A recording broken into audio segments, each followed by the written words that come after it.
This episode is brought to you by the new Gold Silver Vault app. Get it for free at hiddensecretsofmoney.com. The entire world is facing a debt-driven disaster, the scale of which has never been seen before in human history. The situation is now so severe that we're left with only two options: default on our debt or inflate it away. You can already hear people blaming the free markets and even money itself for our problems, and to me this is just tragic, because we don't have free markets anymore, and we certainly don't use real money. This is the real reason for our problems. Our money itself has been corrupted. It's not just an issue of economics. This affects your freedom. When this crisis hits, people will be screaming for the government to do something when it was the government that caused the problems in the first place. Many societies have faced this dilemma in the past, and we can learn what the outcomes might be simply by studying what they did and comparing it to what we're doing today. So while I was in Germany, I decided to stop by one of my favorite museums and take you on a kind of crash course of the history of real money, how it evolved, and the twin dangers that arise when money is corrupted. I'm here at the Bundesbank Money Museum in Germany, and this is one of the best museums I have ever seen. Right at the very beginning of the museum, you walk in and it starts with barter. You know, originally the first form of currency was livestock. The problem with livestock, though, like for instance this cow, if I traded this cow to you for something and somebody else wants to trade you something else that's of much lower value, you can't make change. A system that relies on barter is very inefficient because you not only suffer from the problems of divisibility, you also rely on the hope that you will find someone who has a good or service that you need, who wants something that you have at the same place and at the same time. In economics, this is called the coincidence of wants. Now add the fact that most goods have a shelf life before they perish, and you can see why barter systems held mankind back for so long. So what was it that solved the coincidence of wants and propelled us out of the Stone Age and into space? It was the invention of money. Money is not evil. It is a magnificent tool that allows us to trade our specialized skills and to store our economic energy. Without it, we'd be struggling to feed ourselves each day, and our average lifespan would still be 30. In episode 1, we learned that real money has to fulfill certain properties in order to function. But 2,600 years after its emergence, people still confuse money with currency, even the so-called experts. So they've got here some of the things about what money is. The first example here is money is whatever goes. So in earlier cultures, commodities such as cattle, stones, or metals were used as money. Buyers took the value of the goods on trust when making their purchase. Today, too, money is a question of confidence. So the currency, today isn't money. Today we're using currency. But the only reason it has any purchasing power whatsoever is because yesterday your experience was that it purchased something. So you have faith that it's going to purchase something tomorrow. Otherwise, it has no value. Whatever form it takes, reliable money has two characteristics. It is genuine and it is stable. People can rely on its value. Well, you know, what fiat currency around the planet has maintained its value? They all fall in value. So right away you can see the difference. They're talking about currency here. And when they say it's genuine, I mean, what is genuine? A counterfeiter, somebody that's running their own printing press in their basement, is making genuine notes as far as he's concerned. I mean, they're genuine counterfeits. These things that just come off of a printing press, well, yeah, it's a genuine lie from a central bank or a government that you've got something that's going to store value for you, because it doesn't over long periods of time. It loses value. Gold, banknotes, and electronic money, meaning electronic currency, may be stored, divided up, or transported. As its material value has declined over time, its genuineness has had to be beyond question. Well, this one says that it's got to maintain its value, and right here they're contradicting the next one. The one thing here, gold, is the only thing that they're talking about that has not lost its value.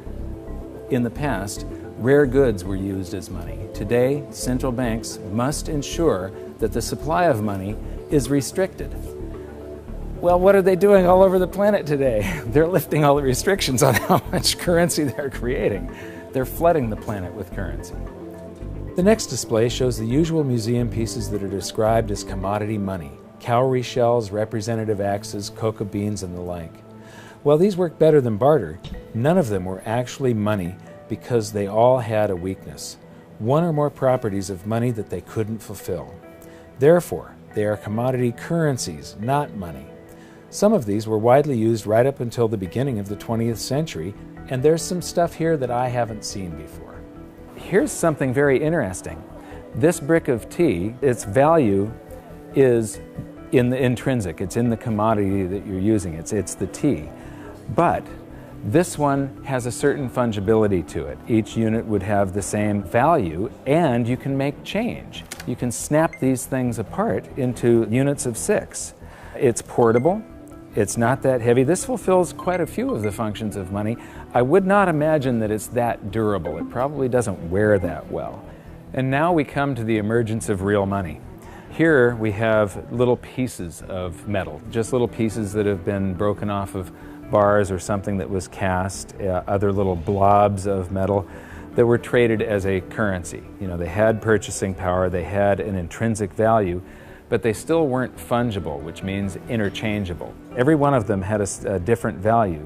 You can see that some of them have a higher silver content, some of them have a higher gold content. These are called electrum. It's a mixture of gold and silver, naturally occurring. What you notice is that this is from the 7th century BC, and then between the 7th and the 6th century, we're talking about somewhere between 680 and 630 BC, the emergence of true money. Here we've got 4 coins. The large one is a 1/3 stater coin, and the other 3 are 1/6 stater coins.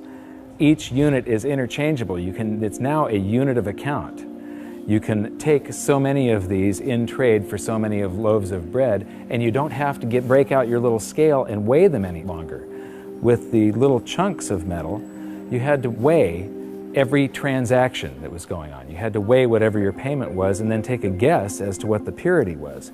Here you have some standards that were set by mints and guaranteed by those mints. These are a unit of account. They're fungible. Every one of them is interchangeable. They're portable, they're durable in your pocket over long periods of time. They're divisible. You can make change. You can see there's a 1/3 stater and 1/6 staters. And they're a store of value over long periods of time. These still have purchasing power today, 2,600 years after they were made. Another thing that I find really interesting is between maybe 680 BC and 300 BC, cultures all around the world, they all gravitated toward gold and silver coinage as money. The entire world sort of decided all together that gold and silver were money. Why? Because the free markets keep on selecting gold and silver as money because of the properties that it has. So, now we get to the room of real money. This is a vault door, and this is where they've got all the great examples of the real gold and silver coins. So come on in and join me. So here we get to the first, this is gold and silver, what they're using to make money, and here we have some very early representations of gold and silver coins. And I love these displays. They start with coins in Lydia, so these coins go back to the very first minting of true coinage. So here we have the starting of the 6th century BC, and then it goes up to the 3rd century, and then from the 5th to the 11th century, and the 13th to the 15th century. And these displays just go on with the history of real money, gold and silver. Here is 17th and 18th century. Here we come to the 19th century, and now we're all the way up to the 20th century here. And here we come to our first example of government-issued fiat currency. This is from China. This is from 1375.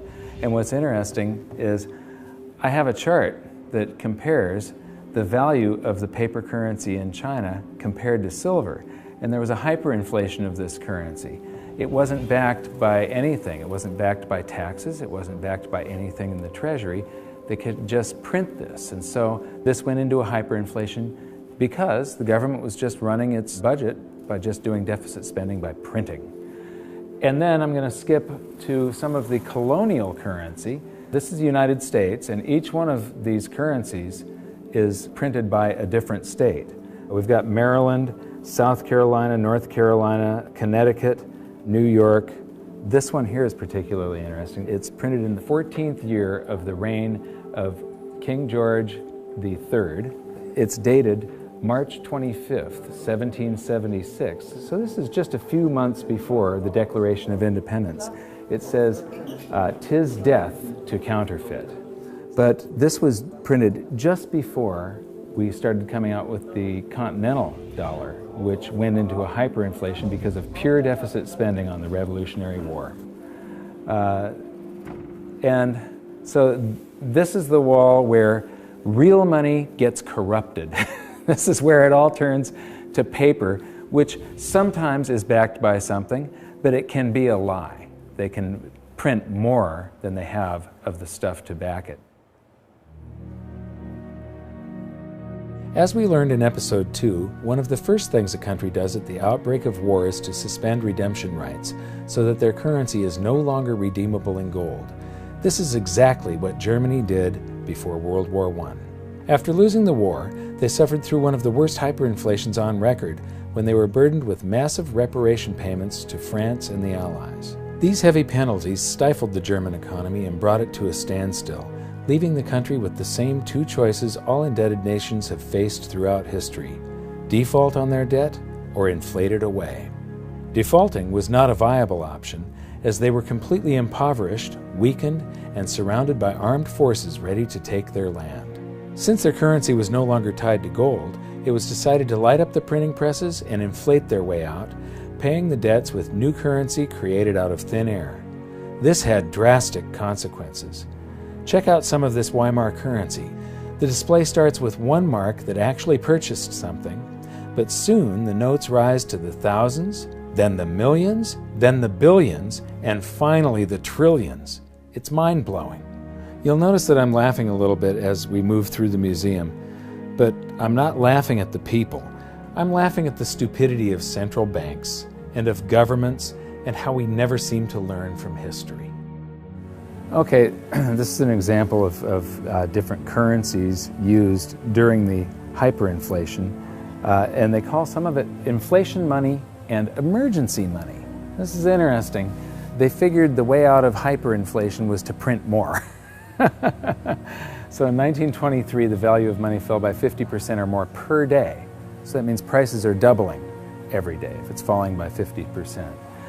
Nearly everyone spent their money as quickly as possible on bread, shares, and other safe assets. Well, I don't consider shares safe assets.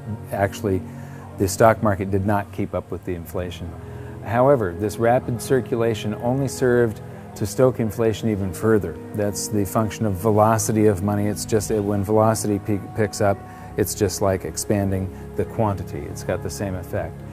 At the end, even 144 printing companies working for the Reichsbank could not keep up with the demand for banknotes.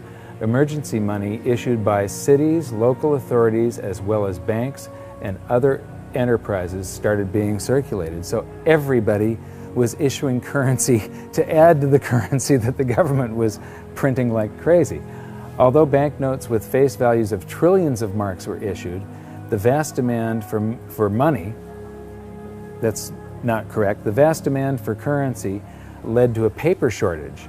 Printers used anything that could be found, including wool, wood, and silk. So here's some example of wood, wool, and silk currencies over here. So this is a great example of how even here, in a museum of what they call money, this is the Bundesbank, one of the world's great central banks, if you can call any central bank great. They don't understand the difference between money and currency. They're calling all of this money, and it has nothing to do with money. This is just a promise. It was a promise to pay money at one point, and then it was a broken promise. People will have faith in these government-created currencies, and it allows governments to basically rob their own people. The government erased the debts that they had left over from World War I by just hyperinflating the currency, and basically that transfers all the wealth of the middle class to the government. The government inflated away the debts, but they also inflated away the prosperity of their entire population. When we were in Germany, we got a chance to shoot in front of the Bundestag, which used to be called the Reichstag, and it's very, very significant in that out of monetary crisis, you very often see the political landscape change dramatically. It's the middle class of a country that defines the country with their vote. They're the largest sector of any country, about 70%. And a currency crisis like a hyperinflation wipes out and impoverishes the middle class. And they become filled with fear. And it's very easy for somebody to come in and prey on that fear. And dictators arise out of hyperinflation. And this is one of my greatest fears as far as the United States goes. I think that we all have to be very, very careful and very watchful for what happens in the future. A few years ago, I was interviewing Congressman Ron Paul, and he said, I think that there's going to be a financial collapse before they come around to thinking seriously about monetary policy. But the real thing we have to worry about is not the loss of our wealth. It's the rise of a dictator. It's the loss of our freedom. And what's interesting is the rise of Hitler. There were 2 times where he played on the public sphere. He could never have come to power had there not been a hyperinflation back in 1923. Just 1 week before the end of that hyperinflation, that's when Hitler made his first big public appearance. Playing to the public fear, Hitler and his stormtroopers took over a beer hall called the Bürgerbrau Keller that seats around 3,000 people. And he took the stage by gunpoint, and to this literally captive audience, he gave the speech that would change the world. Because of the hyperinflation, the audience had been recently impoverished. Their wealth had been stolen by the government running the printing presses. And so they're all scared. He offers them a scapegoat and tells them he's got the way out. He became very popular after that, and the very next day, the people that were listening to him followed him in an attempt to overthrow the government. He was arrested, tried, and convicted of high treason and served time. While he was in jail, he was provided with a private secretary, Rudolf Hess, and he actually wrote about half of Mein Kampf while he was serving time. But once the economy started to recover, Hitler lost that leverage, that power. He could no longer play on the fear of the public once the economic situation had changed. By the middle of the Roaring '20s, he had become a joke. The Nazi Party had gone to less than 2% of the vote. Then along came the Great Depression, and Hitler seized this opportunity again. He was the first politician to actually campaign by aircraft, hitting multiple cities in a single day. And the Nazi Party went from 2% of the vote to the second largest party in Germany. So playing on the public sphere, Hitler was able to take away the rights of Germans. He was able to, all these guaranteed rights in the Weimar Constitution, private property rights, the right to assemble, public assembly, the right to privacy in the mail, the telephone system. He just took away all of their rights and seized power. So these are some of the things that we have to be concerned about and be very mindful of. Economic crisis very often leads to the rise of a dictator. Yeah, the fact that this was just 70 to 80 years ago, basically there are still people alive today that experienced this, but enough of them have died off to where the warnings fall on deaf ears. Berlin is a great example of another massive danger to individual freedom that economic crisis can bring, the swing from capitalism to collectivism. After World War II, the city was basically divided in half, the West being capitalist and the East communist. Germany was reunified in 1990, but even this short period of separation showed the vastly different levels of prosperity that the two systems achieved. So this is the famous checkpoint Charlie, and what's interesting is how quickly an economy can heal. Just 20 years ago, you would have seen a tremendous difference between the East and the West. You'd have one side that has tall buildings and is much more industrialized and new, and then one side that's very old and gray. It was one of the best examples of what a state-run society does to an economy. How the more the public relies on government, the worse the general economy gets. What happens, in capitalism, you have the greatest disparity between the poorest and the richest individuals. And there's a backlash against that. And you see this happen in waves and cycles, this cycle that goes from capitalism to collectivism. Here, the example, you had this line going right through a city, and one side of the city that was very poor, and the other side prosperous by comparison. Now, when we go toward collectivism, they want to eliminate this great disparity between the poorest and the richest individuals. But what happens isn't that they raise the standard of living for the poor up here. They drag the whole economy down so that everybody ends up living down here, except for the people that are running the government. Collectivism is a danger because we've proven time and time again that it doesn't work. The evidence is in. If you look at history, it's clear that maximum prosperity can only be achieved through individual freedom, free markets, and sound money. You'd think that we'd learn from history, but I'm going to show you a few more displays from the museum that prove conclusively we haven't. And this is where we are today. This is a sheet of 50-euro notes, and these come out of the printing press, bam, bam, bam, bam, bam, just like those notes did. And the entire world today is sort of, every central bank across the planet is creating currency like crazy right now. I think we're going into a deflation, so they're trying to stave off deflation right now by printing their way out of it. So here we've got some examples of the technology that governments around the world are putting into their counterfeit currency so that the public can't counterfeit the currency that the governments are now counterfeiting. So you've got all these holograms and watermarks and different threads and different types of paper.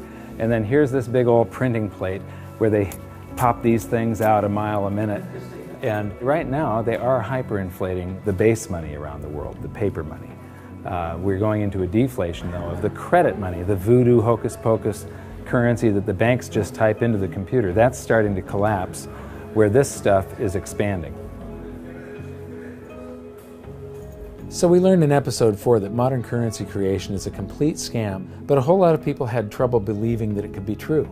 The European Central Bank has this awesome display that shows you exactly how it's done, and it's basically the same as our episode 4. So here's a quick recap thanks to the ECB. Basically, the central bank and the treasury swap IOUs. The central bank writes a check and the treasury issues a treasury bond, which is an IOU, and that creates currency, and then it gets, somebody is paid, it gets deposited into a bank account, and 1,000 marks, they withhold 10%. So right here, they're already telling you that his bank account is a lie. He deposited 1,000 in it. They only withhold 100 in case he wants some of that. And then they loan out 900, which then she buys something from this guy, he deposits the 900.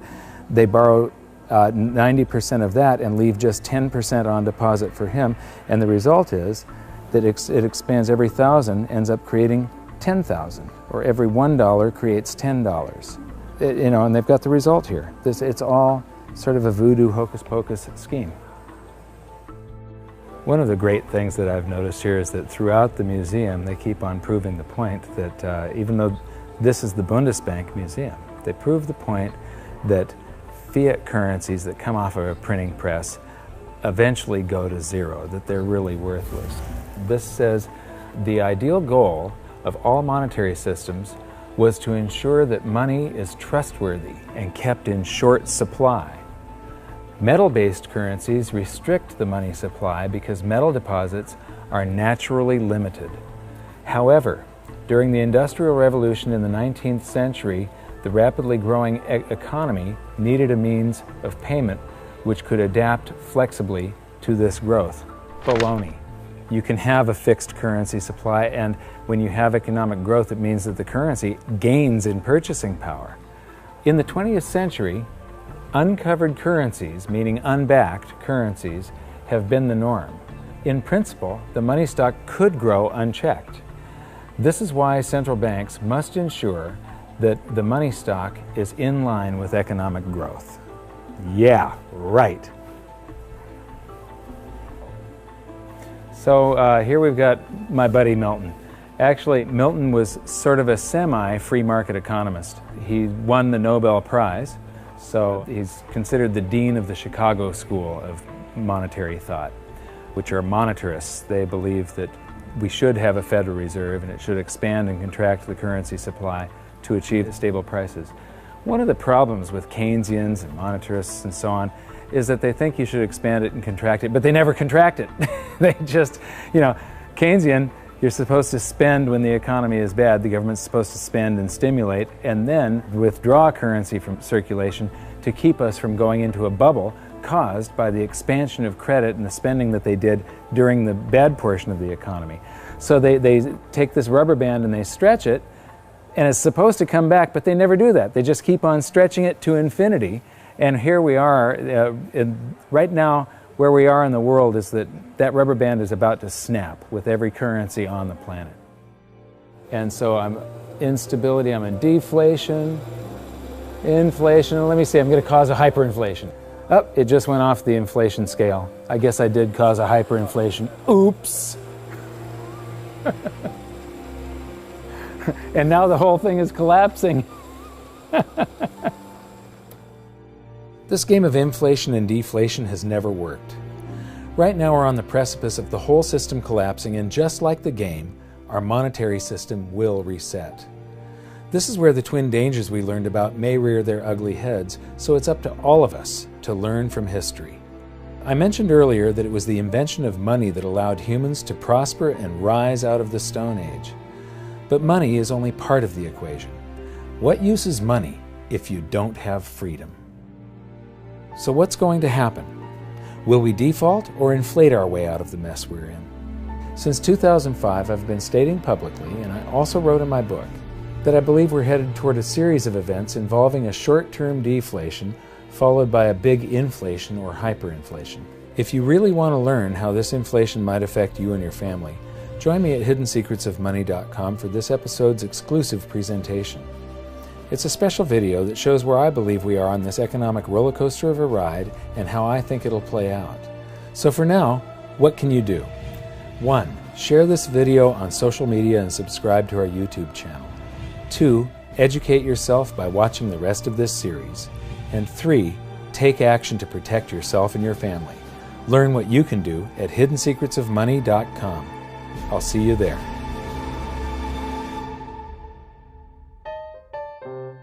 Should I buy $500,000 or $1 million? Let me see how much. This is not going to travel well in the suitcase, but it would be good to have €1 million, wouldn't it? Tough decision.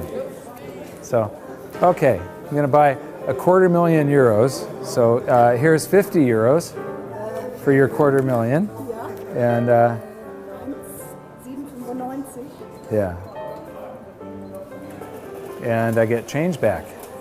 This is about €8 to buy €250,000.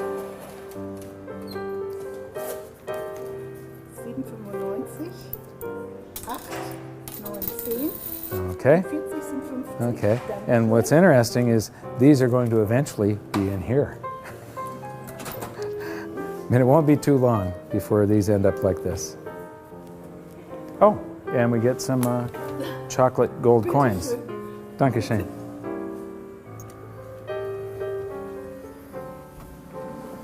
So that's our tour of one of the best monetary museums I've seen so far.